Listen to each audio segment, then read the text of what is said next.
Hello mga kaibigan! Welcome back to my YouTube channel. This is Brit Pinay Journey. For today's vlog mga kaibigan, happy Sunday po sa inyo lahat. Nandito po ako sa conservatory area ni Alaga. Hope you all well po. Kamusta po kayo lahat mga kaibigan? Sa ngayon na lang po ako nakapag-vlog ulit sa aking mga update sa ating tanim dito sa conservatory area. Busy po yung lola nyo. Supposed to be mag-vlog ako kahapon kaso hindi natuloy kasi nagbabad po ako sa isang live streaming. So, today mga kaibigan, samahan niyo po ako. Magpating lang po tayo ng ating mga tanim kasi hindi na po ako nakapunta dito sa conservatory area for last few days. Yung aking mga tanim na binili nung last Saturday po, yung iba ay nalanta, namatay po sila. Sayang naman po yung ating binili. So, ito po yung update natin. Nalanta po siya, namatay, sayang. Okay lang po. So, ito lang po yung aking itatanim po yung fuchsia. Ito po sila. Itatanim ko to dito sa hanging basket po para mailagay natin doon sa front garden ni Alaga mga kaibigan. And also, ito po yung ating mga tanim. Tumubo na din po siya. Tapos, gagawin ko po, iripating ko din po yung ating mga tawag po ay spinach o alugbati. Ayan po. Ang French beans po natin ay tumubo na din po sila at saka charge. Malaki na din po yung tanim nating charge. Maganda po ito ilalagay sa malaking paso po mga kaibigan. Maghanap lang po ako ng paglalagyan nito. Tapos yung ating runny beans. Ito po. Tumubo na yung ating runny beans. Ayan na po sila mga kaibigan. Kunti lang po. At ay yung ating sayote. Parang may fungi po or fungus. Fungus ba yan? Para mamatay yata ito mga kaibigan. Pero ito po ay healthy. So, next time ko na lang po ito iripating or bukas or Tuesday. Tuesday pala kasi pupunta po ako sa bahay ni Briton bukas. Uwi po ako ng bahay. So, please keep start planting na po tayo para makaabot po tayo sa LS po ni kaibigan Jaymon. Mega love shout out to you, kaibigan Jaymon. Ito na po ang aking gagawin. Tapos may soil na po ako dyan. Nandyan, oh. So, tara na po mga kaibigan, pisahan na po natin magtanim.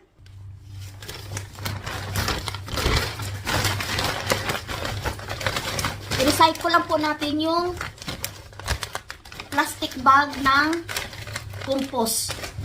Katulad sa ginawa nating last time mga kaibigan. I-recycle ko lang po yung plastic bag.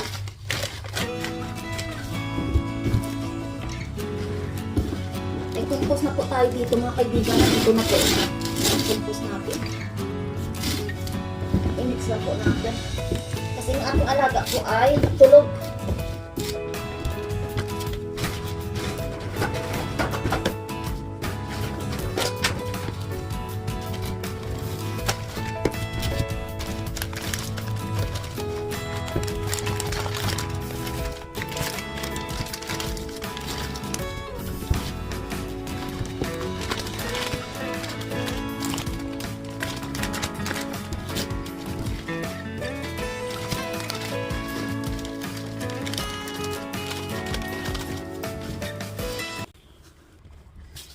Ayan na po yung ating compost, mga kaibigan.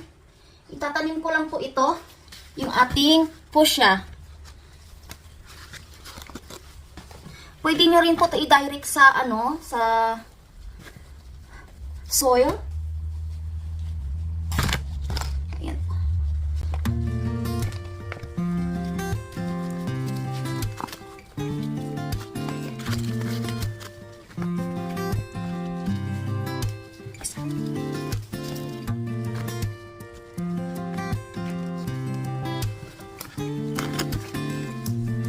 Sayang kasi pag hindi natin na maitanim mga kaibigan, baka mamatay pa siya lalo.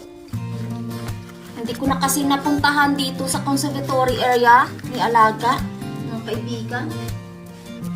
And also this one, tanim din natin po mga kaibigan ito.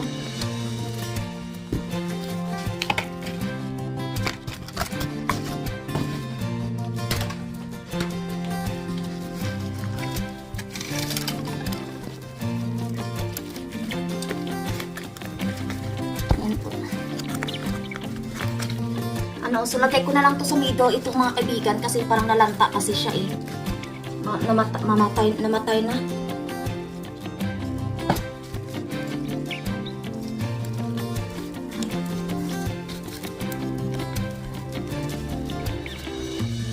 Tambak ko na lang lahat dyan mga kaibigan. And then, I'll put some more soil on it mga kaibigan.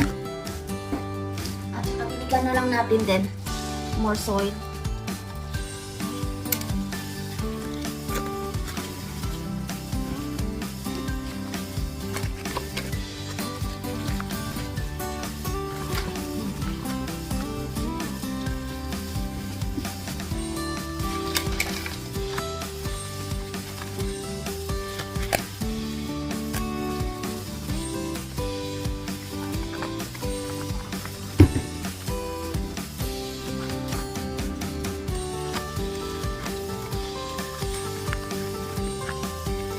Okay, bandang.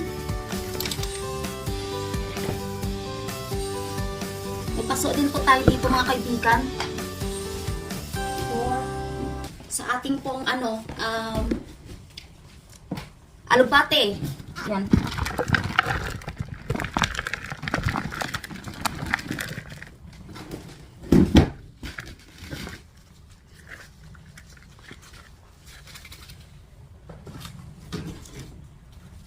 Yan po. Ito po yung ating alubati mga kaibigan.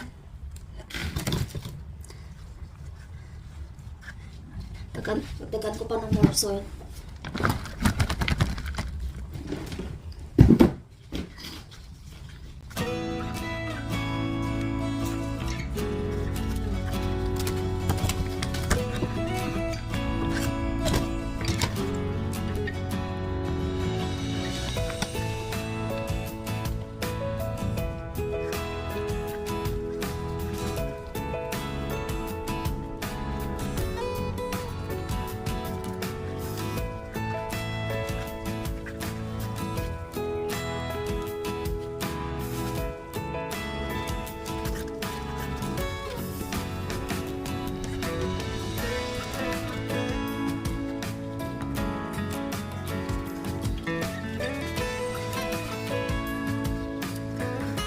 Yan po, na-transfer na po natin yung ating alugbate.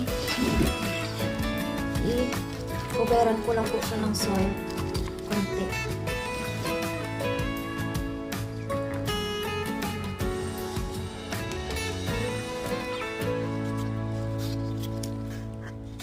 Ayan po mga kaibigan. Ito po yung ating alugbate.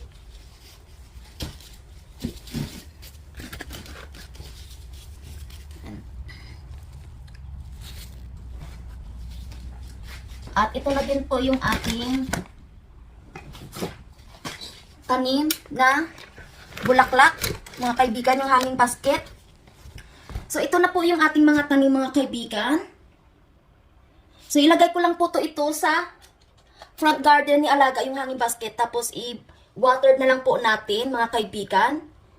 Mga kaibigan, nandito na po tayo sa side ng garden ni Alaga. Nandito na po yung ating hanging basket. I-water na muna natin mga kaibigan. Diligan muna natin siya bago natin po ilagay sa hanging rail po. Ayan. I need to do this now mga kaibigan before po siya malanta po yung ating tanim. Sayang naman po na malanta po sila. And then yan na po mga kaibigan. Isabit na po natin siya.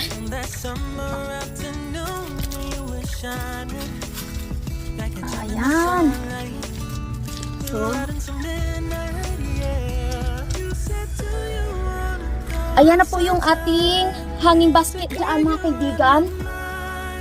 Samantala lang po yan dyan.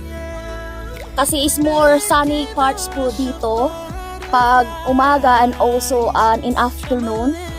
Kasi ano na dito, mga 6 o'clock in evening na po siya. Kahit wala na pong araw dito. Room po dito ni Alaga yan. And also quick update po sa ating mga tulip po mga kaibigan. Ayan po.